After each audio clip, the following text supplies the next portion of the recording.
Hey guys, Miss McDonald here. It has been a while since I did higher maths, so just to make sure I'm keeping my skills sharp, I thought I'd do the homework along with you guys. Now, I'm going to go at my normal speed, which might be a little bit faster than you're used to, but the magic of video is that you can pause it and go back and look again. So let's take a look. Okay, let's do this. As you can see, I have chosen myself a motivational notepad to keep myself going. So let's start with question 1 here. Show whether or not the points A, -4, 16, B, 2, -2, and C, 7, -17 are collinear. Okay, so to be collinear, you need two things. You need to have the same gradient and you need to have a shared point. So we're looking for same gradient and shared point. So to figure out which one's going to be the shared point, it would probably help to make, like, not a completely accurate, but a rough sketch of what's going on here. So -4, 16 is like here, maybe. 2, -2 could be down here. And 7, -17 is going to be like way down here. So we've got A, B, C. So if they do have a shared point, it's likely to be this point B. So let's work out the gradient of AB and then the gradient of BC. Okay, so let's do that. AB. So gradient of AB is going to be y2 minus y1 over x2 minus x1. y2 minus y1, that's going to be -2 minus 16 over 2 minus -4, which would give me -18 over 6, which is going to be -3, which that's quite a nice gradient. Okay, so let's find the gradient of BC. So we've got y2 minus y1 over x2 minus x1. Like, you don't actually get any marks for showing that first bit there, but I'm just kind of laboring the point that you really, like, you need to know it, and also if you do this every time, you will never ever forget it for the rest of your life. So we've got -17 minus -2 over 7 take away 2, which would give us -15 over 5, which is -3, so it's looking good for it being collinear. And because this goes from A to B, and because this goes from B to C, they do have the same gradient, and they've got a shared point, so yes, they are collinear, and you probably need a statement to say that. Okay, question 2, believe it. So, a line makes an angle of 63.435 degrees, which is incredibly accurate, with the positive direction of the x-axis. So that positive direction, that's really important. If the point 5, 4 lies on the line, find where the line crosses the x and y axis. Okay, so same thing here, a sketch would probably be quite helpful. So we just kind of draw ourselves some little x and y axes. There's some kind of line and it's making like a 63-ish degree angle with the positive, which is like this direction of the x-axis. So it's going to look something like this. And then we've got 63.435 in there. Okay, and we know that the point 5, 4, let's just say it's there, 5, 4, is on that line. So we can work out the equation of this line because using this angle in here, we can figure out its gradient and we know a point. And if you know the gradient and the point of a line, then you are good to go with the equation. So the gradient of this line is going to be tan theta. So tan of the angle, and we can only do that because it's the positive direction of the x-axis.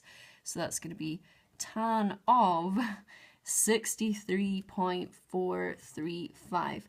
Now, I'm not quite sure how accurate this homework is supposed to be, and Mrs. Rinchy might shout at me for this one, but if you do this correct to 3 decimal places, I believe you get 2.000, and then there's some numbers over here. So I'm gonna say that that is 2, and for the rest of the equation, I'm not gonna put in the 0.000. Although, to be fair, the question is in 3 decimal places, so maybe the answer should be on 3 decimal places too. Okay, so y minus b equals mx minus a, which we should know off by heart. Y minus, and I'm going to use 4, equals 2x minus 5. Right, Now let's get this in a form that can actually tell us something. Y minus 4 is equal to 2x minus 10. Rearrange that, I get y equals 2x, take away 6. Yep, I think I'm happy with that. Y-intercept we can read straight off. Negative 6. I know that straight away because it's got like y equals mx plus c. So we've got a negative 6 right there. And then the x-intercept, so where it crosses the x-axis, y will be equal to 0. So I get 2x take away 6 equals 0. 2x is equal to 6. X will be 3. And that's where that line crosses the x and y axis. Okay, question numero 3. Achieve it. So we've got, given that k, l, and m are the points negative 5, 0, negative 2, 3, and 3, negative 2, respectively, prove that KLM, the triangle, is right angled. So, like, first, when you see that, you might think back to your National 5 days and be like, right angled triangle, do we need to do some Pythagoras to prove this going on? But we probably know something better now about showing that lines are right angled. We just need to figure out if the gradients multiplied together are negative 1, and if so, they're perpendicular, and that means they're going to be right angled. But which points should we be using for the gradient? So to figure that out, you guessed it, we're going to use a sketch. So K is the point negative 5, 0, so that's lying on the x-axis. K is there. L is negative 2, 3, so that's going to be up here. And M is going to be 3, negative 2, so that's going to be down here. So, I mean, it's maybe not immediately apparent what's going on with this triangle, but I reckon that if there is a right angle, that it will be at L. Okay, so let's work out the gradient of KL. So gradient of KL, again, is going to be y2 minus y1 over x2 minus x1. You will never forget it, ever. So KL, this is going to be 3 minus 0 over negative 2 take away negative 5. So we get 3 over 3, which is 1. That seems reasonable. It's a positive gradient, okay. Gradient of LM, so again, y2 minus y1 over x2 minus x1 equals negative 2 take away 3 over 3 take away negative 2. So we get negative 5 over positive 5, which is negative 1. And then we can say here something like MKL, so the gradient of KL, times MLM equals 1 times negative 1, which is negative 1. Therefore,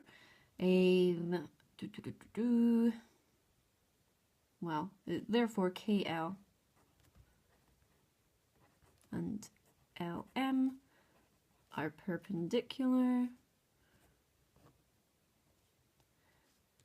and KLM is a right angled triangle, which is what we were aiming for, so we have achieved it. Okay, question 4. Find the equation of the line that passes through 3, 1 and is parallel to the line with equation y equals 3x take away 4. Oh, this is really nice. This is just a standard equation of the line question. So we've got a point. So to get the equation of the line, the other thing we would need is a gradient, and we can read it straight off this equation here, because if they're parallel, they've got the same gradient. So the gradient's going to be 3. So we know that m for this line that we're looking at is going to be 3. So y minus b equals mx minus a. Y minus 1 is equal to 3x minus 3. And let's multiply it out so we've got an equation that's useful to people. So 3x take away 9. Y is equal to 3x take away 8. I think that's all right. So it's a nice wee question there.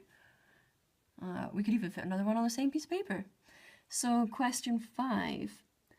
Find the equation of the line that passes through 1, -2 and is perpendicular to the line with equation y is equal to 1/2 x plus 5.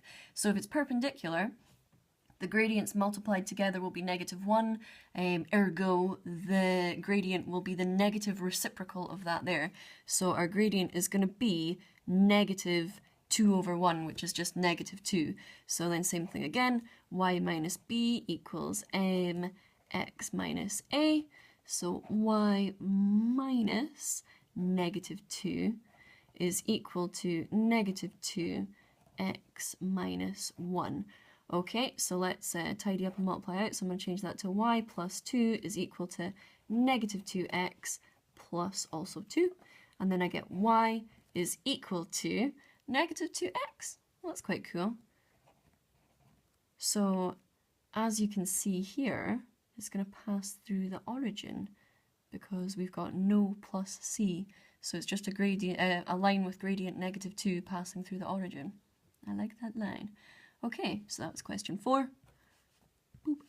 Question 5. Boop. Right, question 6. Do we dare fit this on the same piece of paper? Find the equation of the perpendicular bisector of each side of the triangle with vertices blah blah blah blah blah. No, let's get a new piece of paper. There we go. Work hard, dream big. This is appropriate for this question. So, question 6. I think we should draw a diagram. So we're going to have DA and V. Let's see what they look like on a set of axes. X, Y. I think technically those arrows are supposed to be coloured in and not so wide, but whoops. -4, 2. So there's D. 9, 2. So that they're horizontal. A. And then 7, 1. So that's down there. V. Okay, so this has got a horizontal line. It's not a very tall triangle. It's quite squished down. Okay, and we need to find the equation of the perpendicular bisector of each side. So perpendicular bisector on my tiny diagram here is going to come from a point and it's going to cut the opposite line directly in. No, it's not. It doesn't even need to come from a point. It's going to cut the line directly in half, but it's going to be at right angles. So perpendicular bisectors don't necessarily go through a point. I am thinking of medians. So perpendicular bisector. So let's just do it in order. So perpendicular bisector of DA. Well, first of all, we need the gradient of DA. So gradient of DA is going to be y2 minus y1 over x2 minus x1. We see a theme here. I'm getting the feeling that we really need to know how to do the gradient like quickly. So 2 minus 2 over 9 minus -4, which gives us, oh yeah, 0. We kind of knew that anyway because it's completely horizontal. Oh, we should have noticed that before. Okay, so directly in the middle of D and A, so the midpoint of D and A is basically just like averaging the points D and A. I'm going to use a capital M for midpoint. Some people use different things. It's up to you. So we'll have -4 plus 9 over 2, and then the other coordinate will be 2 plus 2 over 2. Which gives us 5 over 2. I think I'm probably going to leave that as an improper fraction. And 2. Okay, so we need the equation of this line. We know it's going to have an undefined gradient because it's going directly up now because it's perpendicular to a horizontal line. And we know that its x-coordinate is 5, 2. So the equation of that line is just going to be x equals, so equation of perpendicular bisector to DA, x is equal to 5 over 2. You could also write 2.5, x is equal to 2.5, but basically it doesn't have a gradient because it's going directly up and it passes through the point 5 over 2, or 2.5. Okay, so let's do the one between A and V. Okay, so the one between A and V. So here, I think we will have an actual gradient to look at. So let's work out the gradient of AV.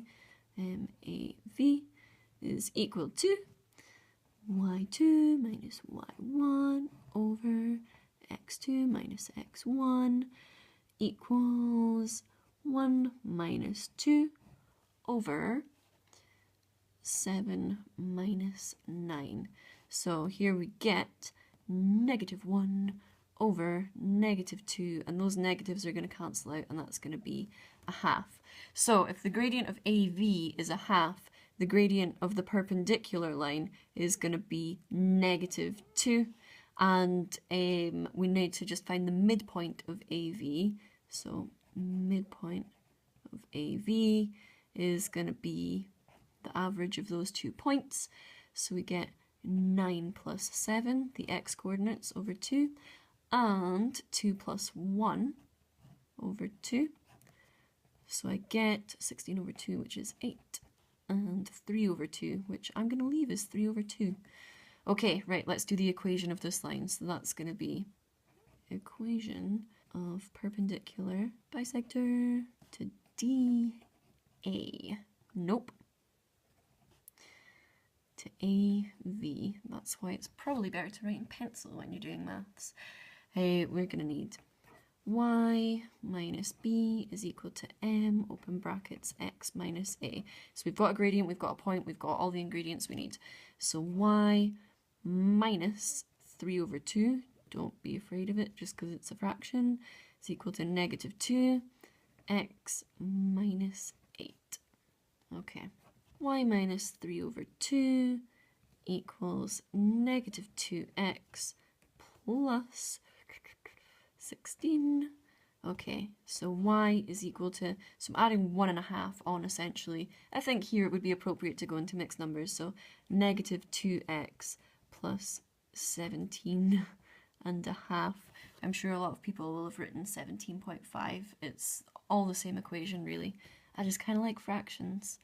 Okay, so that's the equation of AV, and then we've got one more to go. It's the perpendicular bisector to DV, and we need a new piece of paper. Welcome to the new piece of paper. Previously, we worked out the equation of the perpendicular bisector to DA and AV, and now we're going to work out the perpendicular bisector of DV, well, the equation of the perpendicular bisector.